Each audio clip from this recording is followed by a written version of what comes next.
Welcome back to another episode of Highly Conflicted with me, Hugo Lowell.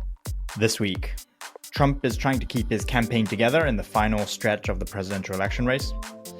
Trump sees Harris and her interviews as being potentially negative for her, but Trump's had his own bad headlines as a result of accusations about cozying up to Vladimir Putin and falsely claiming that there was supposedly no help for hurricane victims from FEMA because all the money went to illegal aliens, which of course was nonsense.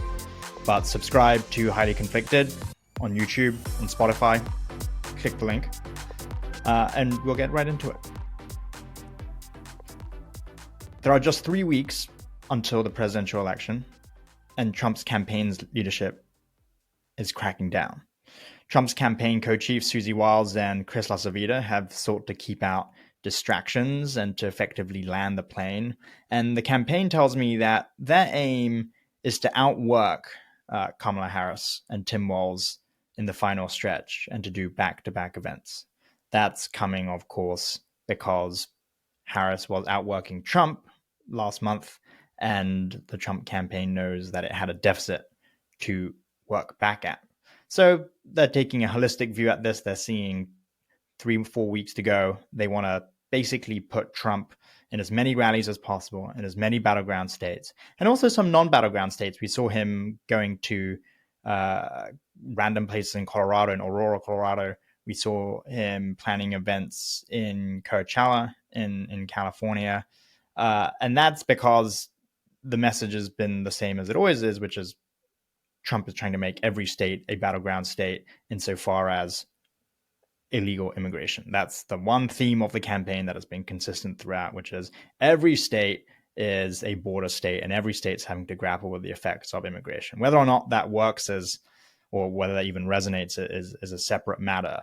But beyond the spin, which is what this podcast is for, there is this sense that the Trump campaign's finally had a good stretch of 2 weeks.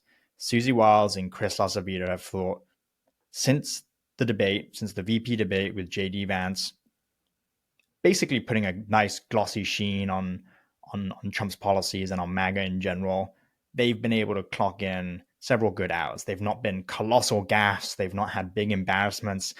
Cast your mind back just a month to the Arlington National Cemetery scandal, Trump's own bad debate performance. They see all of that in their rearview mirror, and they think, we've got 3 more weeks to go. We just need to make sure that those 3 weeks go without a hitch.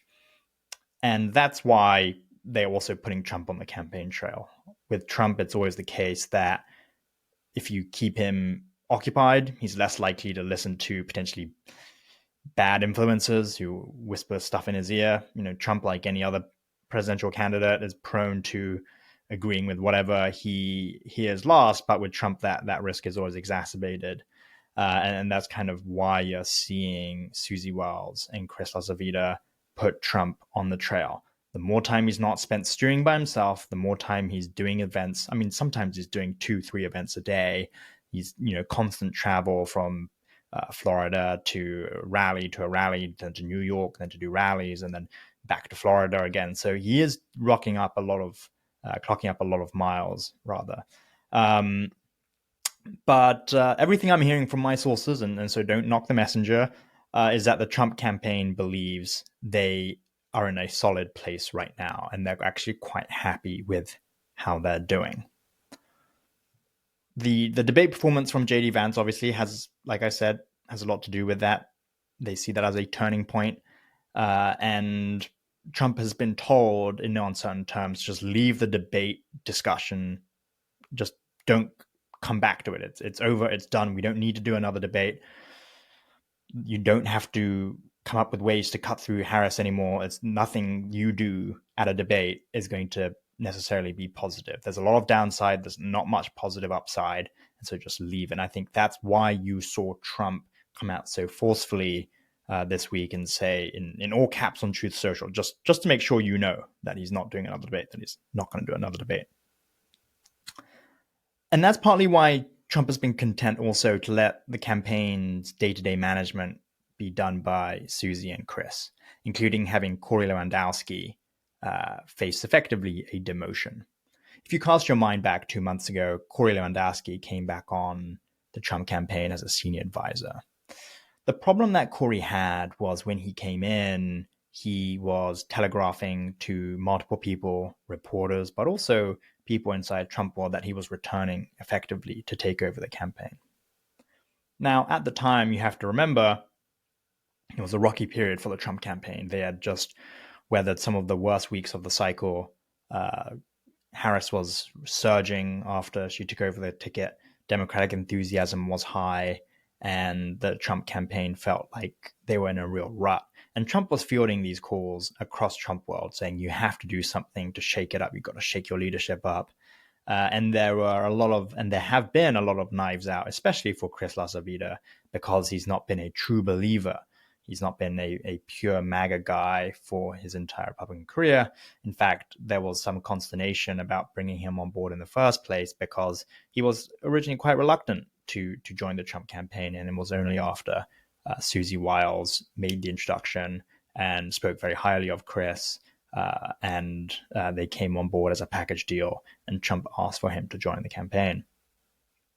But as I reported in The Guardian, Corey Lewandowski lost his internal power struggle effectively to take over control of the campaign. 2 months after he joined, as it was relayed to me, Trump told Corey effectively to go back to New Hampshire, to stay in New Hampshire and see what he could do about flipping the state, in addition to his principal duties now of being a super surrogate.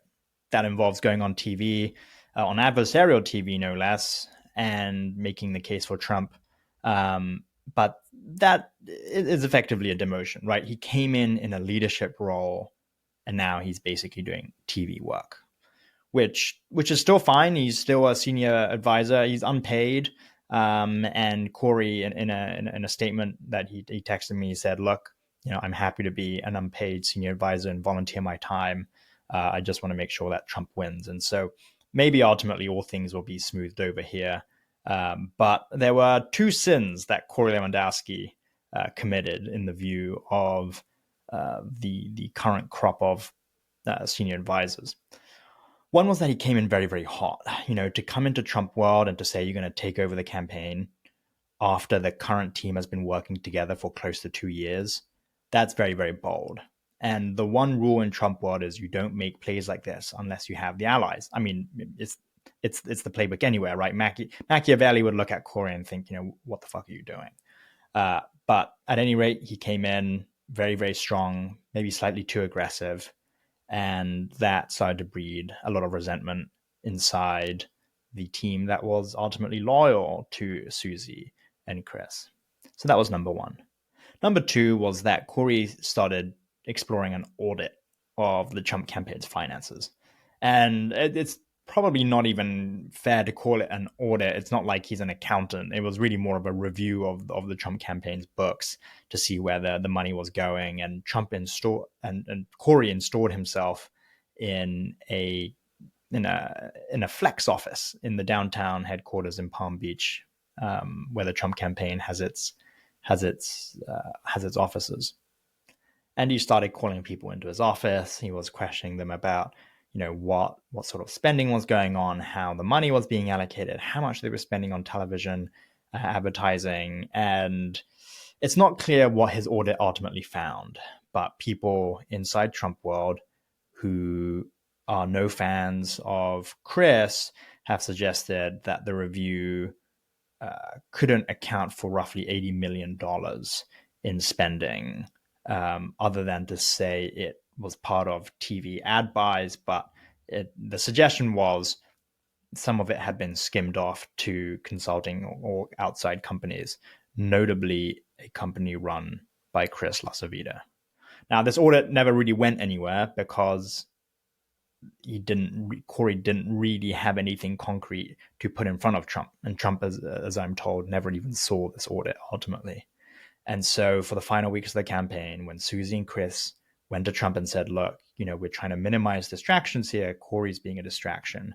Trump's response was, "Corey, go be a surrogate. That's what I need you to be doing. See if you can flip New Hampshire," which is not a battleground state, by the way. But Trump believes to some degree that there's the potential to flip it because he came close to winning New Hampshire in 2016. Whether or not that happens this year is much, much more unlikely. No one really thinks of it as a battleground state, but that's where he effectively was told to go. It's not clear that this is going to be a permanent banishment, by the way. Corey does have remarkable staying power, and as one Trump world insider told me, he's like Trump's comfort blanket. But he's also like a cockroach. He never dies. You can't really get rid of him. And that is absolutely accurate, right? In 2016, Corey was the campaign manager for the Trump effort. He was fired because he had disagreements and ran into conflicts with Trump's children. But by 2021, he was back. He was back at the Trump super PAC and was only ousted when a donor complained about unwanted sexual advances by Corey. At the time, Aide's like, it's over, it's done. He's gone out. He's angered a donor, and Trump takes donors seriously. But that prediction turned to be false as well, ultimately, because the RNC took Corey on as a consultant this year, and then within months, he was back in Trump world as a senior advisor. And so even though he has been on the outs lately and he has lost this internal campaign power struggle, it's pretty safe to say Corey has immense staying power and he will probably be back in Trump world. It's unlikely it will be before the election for all of the reasons we've outlined. But if Trump wins, maybe he will be back for the transition. If Trump wins, maybe he'll be back in the administration. It's not clear. But writing off Corey has always been a mistake because he, I think, fundamentally understands Trump's mindset. And I think people generally agree with this, that he understands Trump's mindset. And so if there is another moment, another opening, Corey is likely to edge his way back in because Trump just likes having that kind of guy around where he can pal around and banter and likes to have him around when he goes to travel. But in terms of day-to-day influence, that's not happening for the remainder of this cycle, as far as I'm told. And that's really the situation when it comes to Trump board more generally. At this point, with 3 weeks to go, I'm told Chris and Susie have locked this down. They want minimal distractions. No more Laura Loomer. No more Corey Lewandowski fishing around the finances. It's going to be zero distraction all the way through the finish. And Trump has let them have that level of control because it's been largely successful for this entire campaign cycle. But it's also because Trump has found new confidence in recent weeks. And that's partly because of what he sees in the polls, both internal polling, but also public polling. This week, we've seen, according to CNN, Harris's lead in the blue wall states evaporate by a couple of points. CNN's Harry Enton had a segment this morning when we're taping, which is Friday, about Harris going from +3 in Wisconsin, Pennsylvania, Michigan, 3 real kind of must-win states for Harris, down to +1 or +2 in all of them. And that's a trend that has obviously been celebrated by Trump world, and Harris's campaign dismisses that as, it's all a margin of error, so it doesn't really mean anything anyway. But for Trump, who has weathered a number of weeks of criticism and bad headlines and bad polling, that is a reversal, and the first reversal he's seen. And so when the going is good, which is it is right now, he's happy to let Susie and Chris have the longer leash to do what they want to do. The other metric that Trump world is looking at, which is giving them a lot of confidence, is the overall numbers. They have always thought in battleground states, if Trump maintains a level of 46, 47%, then he's probably going to be okay, or at least it's going to be sufficiently close that they have a chance at winning those battleground states. They see that as a flaw. If they think if Trump dips below 46, then he's going to have a problem, and that would be a major red flag, a major warning sign for the campaign. But so far, that has not taken place. Not during the Arlington Cemetery week, not during the debate week, not during Haitian immigrants eating pets week. Trump has never dipped below 46. And when the Trump campaign looks at the historical data, they look at 2016 and they see Hillary Clinton being double-digit points up. They see in 2020 Biden being about 8 to 10 points up in all of these battleground states. And they look at it now and they go, well, Trump's within 2, 3, 4, 5%, then, or even now, 1, 2 percentage points, that's beneficial. That's a good trend. And even if Harris wins the popular vote nationwide, they see Trump as having more paths to an electoral college victory than Harris. Which gets us onto what Trump world thinks of Harris's week. And then this next part is probably some spin, sure, but I think I'm pretty good at this point of cutting through the BS about what it is that they seem to genuinely be thinking and what they talk about behind the scenes. And the reaction has been that Harris doing these interviews have not been particularly beneficial for her. Number one was The View on ABC when Harris said, not a thing that comes to mind, and I've been part of the decisions that have had impact when she was asked if she would change anything from the Biden administration's kind of tenure. They thought that was a gold mine in terms of political advertising and also messaging. And you've seen the Trump campaign now cut these ads where they just play that clip and then at the end it's the title card and says, this ad is endorsed by Donald J. Trump for president. And I think that was a sentiment that was also reflected in the 60 Minutes interview when Harris was asked the same thing about what she would change, especially when it came to immigration, and whether she would change anything from President Biden's handling of immigration for 4 years. And she, again, demurred and basically suggested she would not change anything, or at least did not answer the question directly. And the Trump campaign sees that and they think, okay, so she doesn't have a clear answer on immigration. They think they finally found Harris's weak spot, which is she is the same as Biden on immigration, and they will conflate that and tie that to their position that, and which is in many ways untrue, but in some ways accurate, that there has been an influx of illegal immigrants across the southern border. And they finally think they've found something that they can get to Harris with. And this is the first time this cycle. They've really struggled for a long time. And so the Trump campaign sees this as a breakthrough. It also ties back to the hurricane. They're increasingly coming up with ways to tie Harris to events or situations that aren't necessarily true. But in today's hyper-polarized world where it's not clear always what the facts are, Trump tends to get a free pass. And he has been saying recently that the two storms that have hit the US, including Hurricane Milton most recently, that number one, Harris hasn't been doing anything for these states that have been hit, which is not true. She's part of the administration. The administration has been mounting a federal response, but also that FEMA, the agency, has not been helping people affected by the hurricane. Partly because the funding for FEMA, Trump says, has been diverted to paying for illegal immigrants, which again is not quite true. What has happened is there was some money that FEMA had that was destined to go to immigrants, and that is what happened. But he is conflating two things. He is conflating the response here with a separate pool of money that is aimed at helping immigrants and tying those two things together, which is disingenuous and false, but the nuance gets lost in the discourse.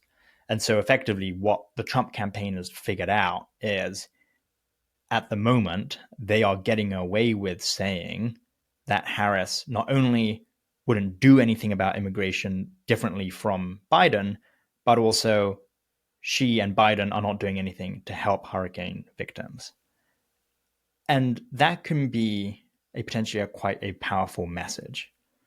It requires reporters and the media to debunk the conflations and the misrepresentations But in the main, it's becoming harder and harder, especially since the news cycle is so fast, to point these things out in a meaningful and material way to swing voters who are already getting bombarded by political ads every second they flip on the TV or they open their phone. If you live in Pennsylvania, you basically can't go a day without probably seeing about 15 to 20 political ads. But the Trump campaign knows it's also had a rocky week with respect to Putin, and there has been a very notable effort to distance the candidate and the campaign from the claims made by and the reporting by Bob Woodward in his new book, War, where Trump effectively is facing accusations of cozying up to Putin, that during the COVID pandemic, he was sending COVID testing machines to Putin, which the Kremlin has since confirmed, which I thought was really notable in the discourse of all of this, which was the Kremlin didn't confirm the fact that Trump and Putin were having calls after Trump was out of office, which was another claim in the book, another part of the reporting in the book. But they did confirm the testing. It's not exactly clear why the Kremlin chose to confirm that Trump had sent Putin for his personal use COVID testing machines, but they have. Potentially detrimental to Trump because it looks like he was putting his pal Putin, again, Russia, technically a strategic adversary of the United States, above American citizens at a time when testing in the United States was suboptimal. But I thought it was also notable, the reporting that Putin told Trump not to publicize at the time that he had done so, because it could be politically damaging for him. It took Putin for Trump not to publicize that. It took Russia saying, hey, if this story gets out in the US, you're going to look like a shill for Russia, which is a little too obvious even for us. So don't make this news public, sit on it, don't tell anyone. And of course, Putin could say this because he's domestically fine. He has no opposition in Russia. And it's just crazy to me to think about how Putin was trying to manage the fallout or the potential fallout from what Trump had done, mainly because Trump wouldn't have had the wherewithal to figure it out. In a sense, he got marching orders from the Kremlin and he followed it because it's obviously only become public now. But that relationship is obviously a problem in many respects. Trump is obviously susceptible to flattery and to being pally with Putin, who he looks up to. Trump at rallies, which has astonished me, and in his debate answer was bragging about how some strongmen were fantastic, including people like Viktor Orban. I don't think Trump knows the definition of a strongman and kind of why that is not a good comparison in any sense of the word. But he does admire Putin. He does like his autocratic tendencies and his autocratic policies. And so I think actually the takeaway from the Woodward book, which I think many people in Trump would agree with, is if this is what's going on towards the end of the Trump administration, and also Trump speaking to Putin when he was out of office, it's going to be like this in a second Trump administration, except on steroids. And that's going to be a very problematic thing from a national security standpoint.